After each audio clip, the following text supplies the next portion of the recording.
Doug Sands, welcome to Food Experience Unplugged. Thank you so much for having me. It's great to be here. It is great to have you here as a hypnotist. Mhm. Now, before everybody gets scared away, it's probably not that type of hypnosis. But when we're talking specifically about emotional eating, weight loss, and how hypnosis fits into that whole schema. This podcast is available on multiple platforms, including YouTube, Apple Podcasts, Spotify, and others. Please be sure to subscribe on your favorite podcast platform to be informed as new episodes become available. If you enjoyed today's episode or any of our episodes, please rate and review the podcast on your favorite platform. As always, check out our website at foodexperienceunplugged.com for some resources as you begin your health journey. But to begin with, will you take a moment to introduce yourself and tell us what brought you to this point in your life and career and why the hypnosis? Absolutely. As we mentioned, my name is Doug Sands. I don't think that many people start their life thinking that they're going to be a hypnotist. That certainly wasn't my journey. I went to college for psychology and for an English minor as well. And so it wasn't until I was dealing with my own issues, trying to figure out my own mental health, my own weight journey, that I started looking into some unique ways of dealing with that. And I had some pretty watershed moments, including a hike that I mentioned on my website that was pretty extreme. But I realized I couldn't keep living the way I'd been living, just avoiding my emotions. I actually had to deal with them. And so I discovered meditation. And growing up in rural Wisconsin, that was kind of revolutionary for me. And after learning more about meditation and practicing it for so long, I discovered the link with hypnosis. And like so many people, I thought hypnosis was just either a stage show, either it was completely fake or just a gimmick or something, or I thought it was like a malpractice or like mind control or something like that. But once I actually started learning hypnosis and using it for some of my own issues, I was blown away with how successful it actually was. And so I kind of learned it as a passion project. Now it's become what I do full time. Wow, that is amazing. So you were struggling with your own health issues to begin with, and that. Yes. Yeah, I was dealing with a lot of anxiety and depression and mental illness essentially, but I was using food as my coping mechanism. That was the first way I really learned to deal with those emotions. And for most of my life, I thought that emotions were something I couldn't really control, or I didn't have any influence over.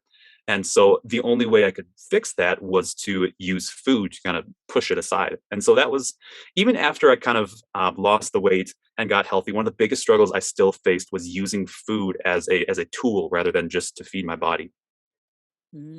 Okay. So tell us a little bit more about on with the emotional eating and using food and your that whole struggle with which unfortunately affects many people. Absolutely. A lot of us, myself included, use food as a way to not feel things. Food tends to light up our brains the same way as certain drugs do, or even human contact. And so it's a great way to give us that easy shot of dopamine, essentially. And when we're dealing with something that we're not quite ready to face, whatever it might be in our life, oftentimes food becomes a coping mechanism. And I believe the reason it becomes such a predominant coping mechanism that a lot of people struggle with is that it's socially acceptable. It's socially acceptable to eat a pint of ice cream after we've had a really hard day, or to just have a snack when we're feeling a bit down. And so we kind of get caught up into this habit without even realizing that it might not be the best solution for us. Mm, okay. And so with yours, did you just reach, a certain health point or a certain weight where you said, wait a minute, this is just not working for me anymore? It was more so a struggle with the emotions, like mental illness behind that. Mm, Um, for much of my life, I had been trying to tackle the symptom essentially of this problem. I had been going after the emotional eating or going after my weight. When had I been going at the root cause from the very beginning, I probably would have solved it much faster. But when I finally realized I couldn't just keep ignoring my emotions and I actually had to work with them, that's when I found those tools. That's when it started to just go away on its own because I no longer needed that cope mechanism to help me deal with day to day life. okay. So you didn't necessarily have to address the emotional eating head on. You Mhm. were really addressing more of the mental health of the thoughts, the feelings aspect of it. Absolutely, and that really tied into it both ways because I felt better about myself, loving myself and my body image, but I also felt that I didn't need to use food as that drug anymore. And so once I reached that point, it didn't become an issue anymore. It was such a relaxing and empowering experience to realize that food didn't really control me anymore. Because even after I lost a lot of weight and on the outside I looked really healthy, but I still had that really negative kind of controlling and domineering relationship with food that I had to work through. Okay, so tell us a little bit more about working through that, and maybe, starting out, how are emotions tied in with the weight? What's that link? And Yeah, so our I can understand. our emotions, oftentimes they are both the cause and I don't want to say the effect, but the continuation of our weights. They're often the cause of it because we stress eat or we eat to avoid a difficult emotion. I often tell people who are looking at this information that anytime that we use food to avoid a certain emotion, that's emotional eating, whether it's Mhm. boredom or loneliness, or if we're just happy and we have a bunch of food at that point. If we're eating because of an emotion rather than hunger, that's causing extra weight gain, and that is emotional eating.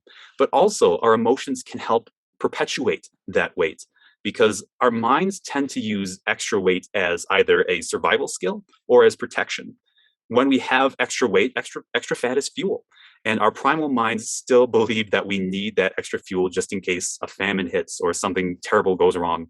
And on the other side of it, oftentimes weight is a way to physically distance ourselves from other people. I see this all the time when working with sensitive cases like trauma and abuse. People have that distance they want to keep with other people, and it's both the physical barrier of that extra weight, but it's also allowing them to kind of stay in the background. We don't tend to notice people who have that extra weight quite as much. Okay, so that just kind of anything besides hunger is considered emotional eating, Yes. essentially. Okay, okay. And now, what was that? You mentioned to kind of, coming to terms, so to speak, with your relationship with food. Will you tell us a little bit more about that? Yeah, absolutely. What kind of sparked all this was a hike that I took in New Hampshire in the middle of winter. I got lost in a blizzard, and to put it bluntly, I Oh, almost froze to death. And so oh. that was that moment that my anxiety really reared up after that. And for the week afterwards, I was literally shaking, and I was using food to deal with that and to not feel what I was feeling. And I just got sick of it. I got fed up with it, and I realized that I couldn't keep going on this path. And so I'd been already at that point trying to work with my emotional eating for years and trying to figure out a healthy way to deal with that emotion. And it wasn't until I really accepted that the emotions causing this emotional eating, I had to deal with those first before the actual issue was going to go away. And there were a lot of bumps along the road. I used meditation and hypnosis to really deal with my own issues and take some ownership over that. I'd gone to therapy and I'd used medication, and I still recommend that for many of my clients. But the big turning point for me was when I actually took ownership over what I was feeling and addressed that directly. Mm, okay. Now, just kind of getting into the hypnosis part, because you had just kind of gotten into it yourself. Now, what's the science behind the hypnosis, as using it for emotional eating or resolving your relationships with food and so forth? Yeah, there's quite a bit of science behind it, and that's something that I had to learn, and that a lot of my clients, they also don't know this science because we're not really taught it. There's over 125 years of study done on hypnosis, and it's been approved by all kinds of different organizations, from the American Health Association, I should say, the APA, the NHS, all kinds of organizations actually approve hypnosis. But the actual science of what happens in hypnosis is that, in a nutshell, we are simply using many of the same techniques that psychologists and therapists use in their sessions to help people change, but we're using that in a hypnotic trance. And so, to get a person into that hypnotic trance, what we're essentially doing is helping them slow down their brain waves. And the brain waves, in a nutshell, during a normal conversation, like we're having right now, we are in what's called beta frequency. Below beta, we have alpha, and that's where we go when we're in a light trance, like if we're driving a car and we zone out, or if we get really into like a good movie or TV show. Below alpha, we have theta. And theta is that golden working state of hypnosis. It's that really creative state that we tend to go to if we're in the zone or if we're in flow. It's also that creative state that we pass through on our way to delta frequency, which is when we're asleep. That's kind of why hypnosis looks like we're asleep because it's hovering right above that state, but we're awake and alert the entire time. And so when a person is in that theta frequency, what's happening is the critical faculty, essentially the part of our minds that stops us from believing nonsense. It's that part that if you tell a kid, they're 10 years old, if you tell them there's a purple dragon waiting outside in the hall for them, they're probably going to, they might believe it, they might not. It's that critical faculty that blocks and says, that's probably not real. And as adults, we often have that critical faculty on high alert all the time. And what hypnosis does, it's partially about the trust that you have with your hypnotist to really allow those suggestions to take hold. But in that theta state, the critical faculty, it's not offline. It's still helping you, but it is a little more permissible to allow certain programs to be worked with, certain habits to be changed, and new things to be implemented, new programs to actually be installed so that they're working for you. Okay. So with the hypnosis, you mentioned you're awake, you're alert during that phase, but you're just in a different state. So it sounds almost like you're doing a therapy session, but in a hypnotic state versus in your regular conversational mode, so to speak. Exactly. And for those who have done guided meditations, I often say that's kind of what hypnosis feels like. And that's actually the link between hypnosis and meditation is that many guided meditations will get people to that alpha state and sometimes all the way down to that theta state. What hypnosis is really about is about helping people to relax into that state so that they can make the changes that they logically know they should make, but their mind is not putting up that resistance to making that change. Okay. So now where does we've got with the hypnosis, but now where does that correlation come with the weight loss, with the emotional eating? Yeah, weight loss hypnosis has been around almost since the start of hypnosis, I should say. Um, it's not a magic wand, though. A lot of people have this misconception that they go in to see a weight loss hypnotist and they're going to lose 50 pounds by next weekend. But it's definitely not like that. Hypnosis for weight loss is really about changing the thought patterns, the habits, and the motivations that underpin that issue. That's oftentimes why I work with nutritionists and health experts to offer a well-rounded approach. Because if you already know how to lose weight, the nuts and bolts, hypnosis can definitely help you get there by helping you overcome those limitations that you're putting on yourself. If you know you should go to the gym, but you're not really motivated to go, hypnosis can really help build up that motivation. And also, if there are certain cravings that are holding you back, hypnosis can help reduce those cravings. Have it in moderation. It's not about removing that completely, but it can help you enjoy that in a moderate sense. And the connection with emotional eating, it's also about building up things that we logically know that we should be doing, but we still, we're running those old habits. A lot of people don't realize what I do with emotional eating with hypnosis is that I'm also bringing in a lot of tools that hypnotists use with anxiety and with PTSD and with other things that work on those deep core emotions. And so hypnosis for emotional eating is really twofold. It's about changing the habits that we use on the surface, but it's also changing those root emotions that cause that habit to come up in the first place.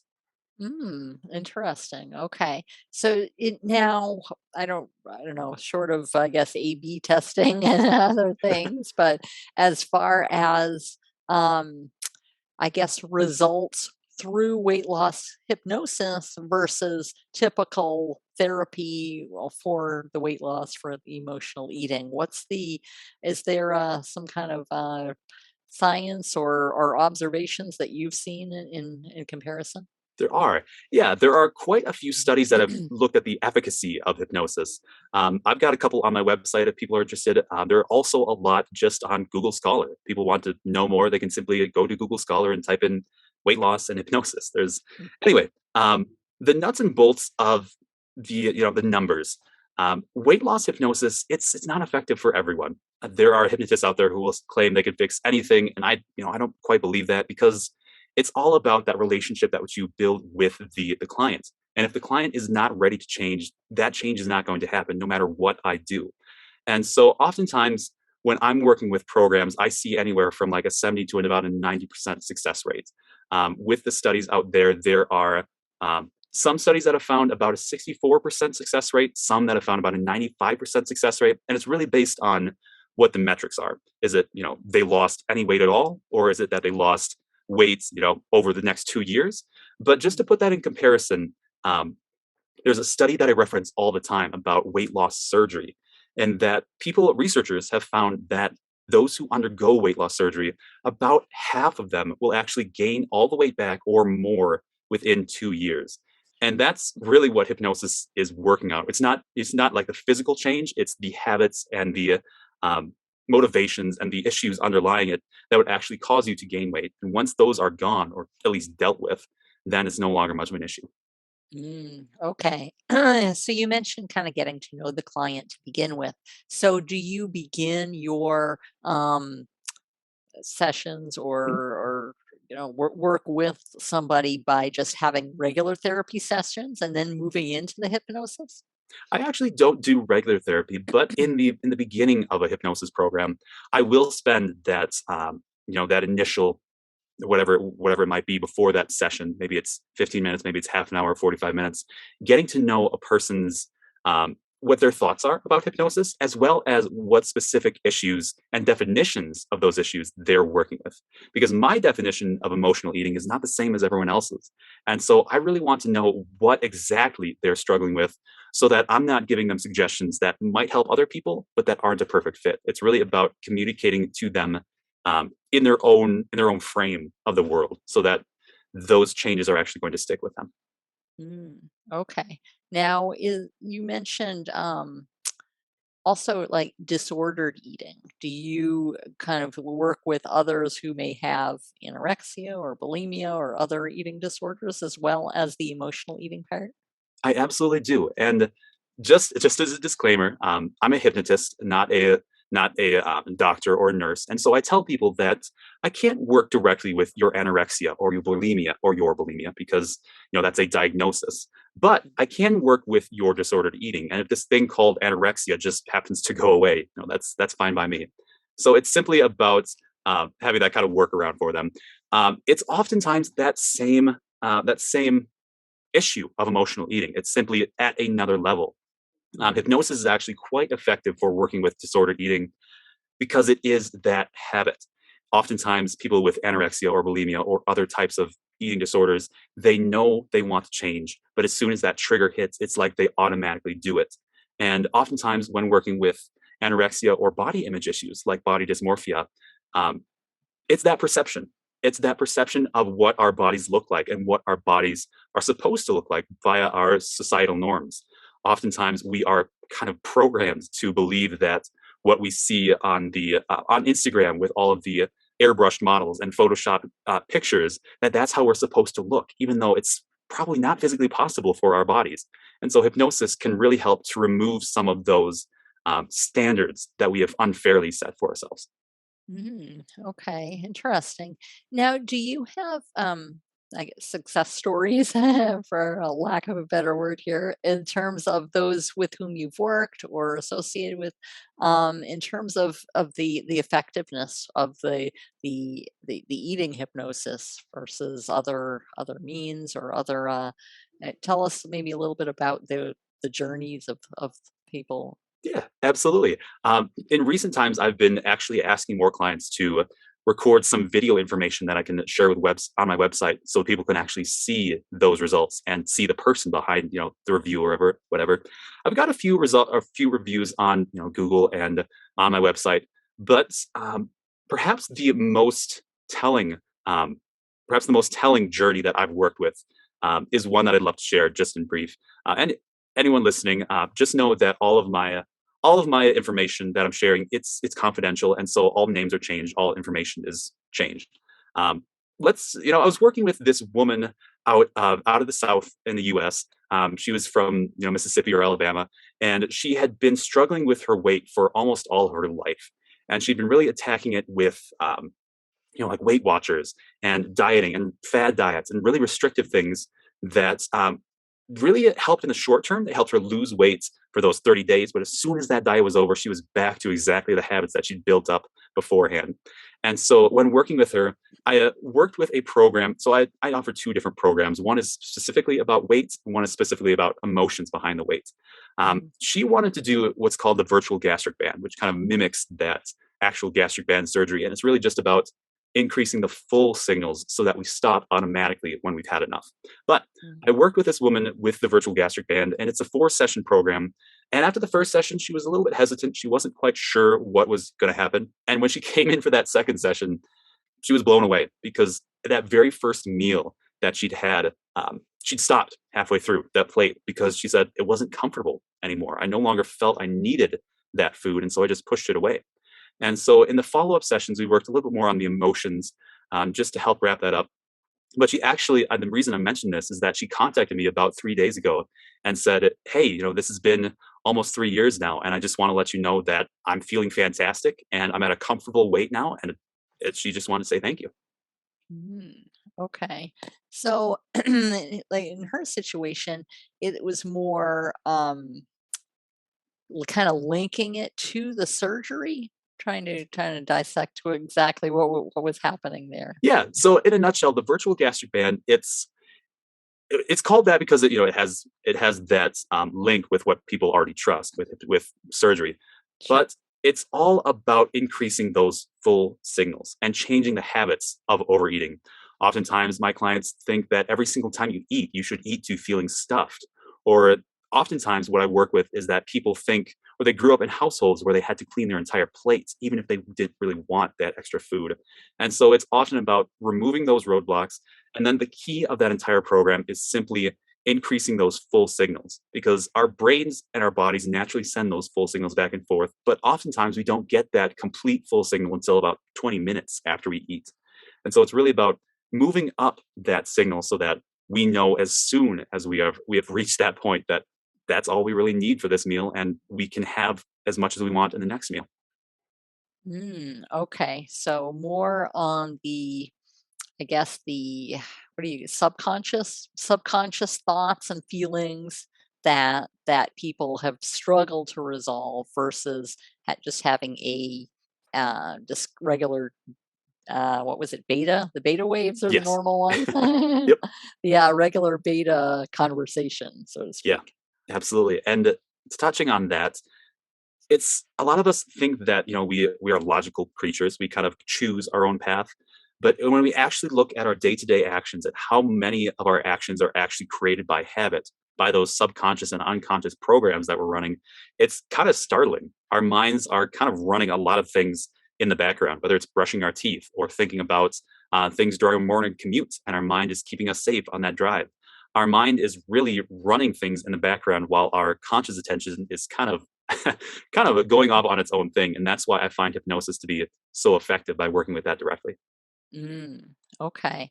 Now you mentioned that you still use hypnosis in your day-to-day Mhm. life. How has that really helped you maintain, I guess, um, maintain your relationship with food or build or enhance um, really having a good relationship with food going forward versus previously? Yeah, it's been a really great help. I aim to do hypnosis actually every morning. I do a little bit of meditation and then a little bit of self hypnosis just to clear up any issues that I might be feeling. And oftentimes, I'm not really dealing with weight loss anymore because it's not so much of an issue. I've built up those habits now that um, it's not something I struggle with anymore. But what oftentimes I tell clients is that um, the weight loss hypnosis, for most cases, it's going to be a change made for life because once those habits are built, your brain is going to build in new habits on top of that, and it's just going to be an upward spiral effect. But in certain cases, there are those times when we have that traumatic experience, 6 months after the session. I worked with a client who had a car accident 6 months after the session. Mm. And what happened was she fell back into that same pattern because her mind had kind of kept that emotional eating, kind of had set it on the back shelf as a way, a backup tool, just in case what she was working with was no longer working. And I often tell clients, it's not about removing that option because your mind is going to hold on to that just in case it needs it. And so for me personally, there was a time about 9 months after I did most of my work that I had to touch on, body image and some other things with hypnosis. And that does happen, but oftentimes once those changes are made, those changes are good for life. Okay. And now you mentioned that do that yourself you work with the hypnosis. Is that something after a person has worked with you for a certain length of time, they're more self-sufficient in terms of making adjustments or things of that nature? Absolutely. The goal with all of my sessions is not to, put them on retainer for, 5 months, 5 years down the road. It's really about giving them the tools to work through that. Some clients actually do ask about self hypnosis, if I can help teach that a little bit. And I do have a couple of different resources. Probably the best way to learn self hypnosis, I often tell my clients, is simply to experience hypnosis and then learn some tools to get back there. It's kind of Mm, tricky because you have to be both the hypnotist and the client being hypnotized. But for clients interested in that to kind of take control over their own health, I do offer that as an addition that they can offer themselves touch ups, I guess, on their program. okay. Okay. Now, in terms of the relationship with food, how would you kind of describe that transformation in the relationship with food? Oftentimes, it's not immediate. What I find is that the changes in hypnosis can happen very quickly, but our realization of those changes tend to plod along, and it might be a week or 2 weeks before we realize, hey, I haven't had this issue with food. I haven't. For some clients, they feel nervous every single time they walk into their kitchen, or they feel nervous to go out to eat because of all of those negative associations around restaurants and food. And it's that realization 2 or 3 weeks down the road that I haven't really had that feeling that I'm out of control or that I need to be afraid of food anymore. And so, oftentimes, what I tell clients is that once we remove that foundation of the issue, whatever it is, anything that's built on that issue tends to just crumble on its own. And so, even though hypnosis, it might be just a 2 session program or a 4 session program, um, even though that session is very brief, the changes and the domino effect that comes from those changes oftentimes lasts for several weeks after the session. Okay. So they're kind of because their underlying thinking or beliefs or other things are adjusted. And then back in the beta state, you can you have more of control over that relationship. Absolutely. Once we change that foundation, and those habits are different, then we can consciously realize what has changed in that beta state, and we can then actually start to build the habits that we want to build in place of that. Okay. Now building those new habits, does that come under hypnosis, or is the hypnosis more of getting rid of the negative habits and then, back in the beta state, you're focusing on positive habits or other types of development? Hypnosis can really help with both. I mean, what essentially a habit is, it's a conscious program that we've done so long that our mind is like, I got this. I'll put this in the unconscious and I'll just take care of it. And so with hypnosis, we are often creating those new habits. I say that the most important thing is to remove those negative bad habits first. And if we have extra sessions after that to build in those new habits, that's perfect. But oftentimes, if a client is like, finances are kind of tough, I just want to work with the negatives and I can work on building in those positive habits afterwards, we can do that as well. Hypnosis is just a really rapid way to change those habits. I mean, doing it consciously through the beta state, oftentimes it takes, those 30 days to really cement that habit. But in hypnosis, we can often do that in 2 sessions, maybe even a single session. Impressive. Very nice.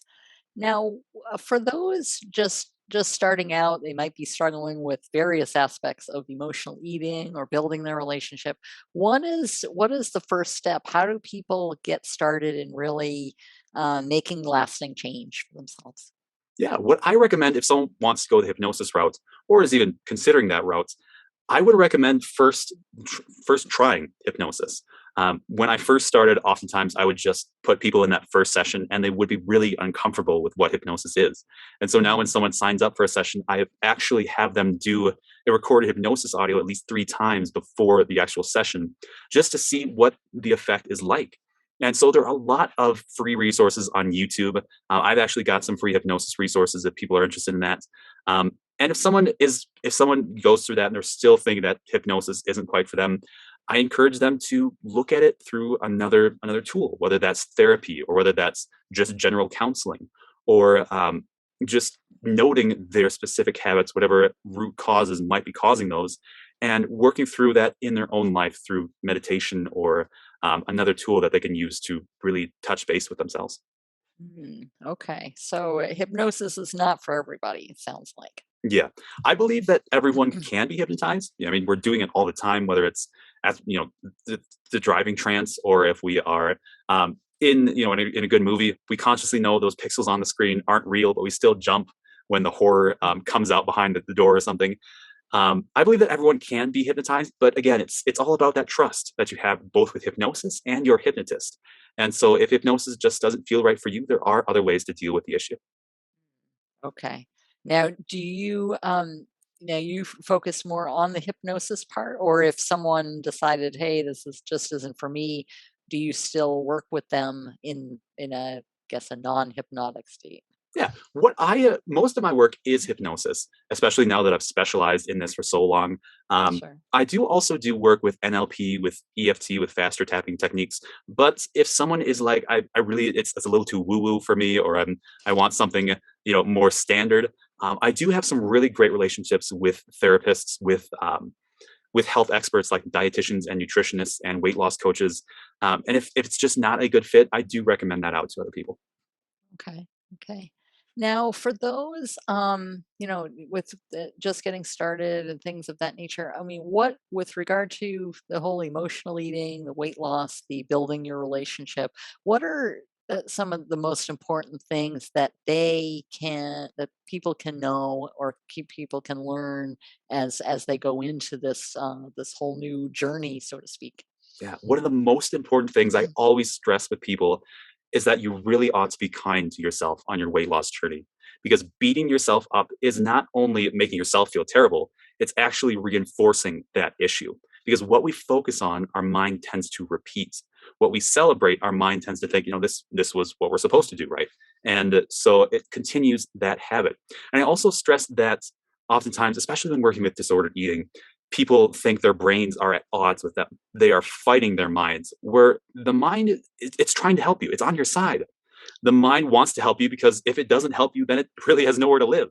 And so our minds are not broken. Our minds are actually working perfectly. They are simply running an imperfect program perfectly. And a program like emotional eating or disordered eating or weight gain and retention, it's our body's way of sticking with the status quo. Because at one time it found that that specific solution worked for one particular issue. And so it's going to stick with that as long as possible until it finds a better solution. And so I just stress to anyone starting their journey that it is possible to work with this, and it's actually your mind is trying to help you. It's not that you're fighting yourself; it's that you're fighting the old programs that your mind simply needs to release. I love that. Just kind of fighting the old programs, unlearning the old habits and learning new ones. Absolutely, yeah. Fantastic. Well, Doug, how can people get in contact with you? Yeah, the best way would be probably to go to my website. My business is called Anywhere Hypnosis because I do weight loss hypnosis and other eating disorders issues with people all around the world, whether it's in India, Australia, here in the US. Um, that website is anywherehypnosis.com. I've got a couple free resources. And if people want to try out or learn kind of the science behind hypnosis, I also offer a lot of great resources and information on YouTube. And they can find that simply by searching Anywhere Hypnosis on YouTube. Fantastic. We will include all of those in the show notes. Doug, it's been amazing, quite a journey and very informative to understand that role that hypnosis can play in helping people overcome that emotional eating piece, which is so prevalent among our society. Thank you Absolutely. so much for Yeah. being on the podcast today. Thank you so much for having me. It's been a pleasure.